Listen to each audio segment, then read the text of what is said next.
Hi guys, tara mag-unbox tayo ng Gojudoc GFS 001. Let's go! Ooh. Of course guys, hindi pwede mawala to sa Gojudoc. Type-C na rin siya guys.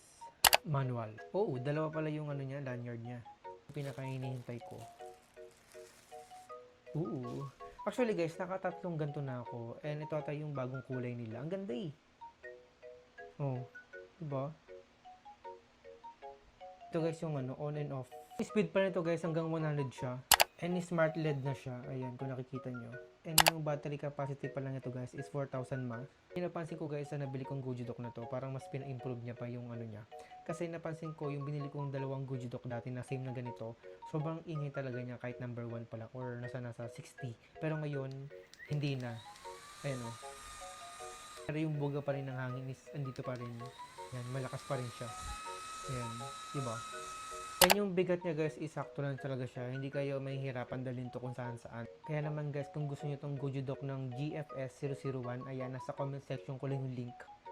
Bye!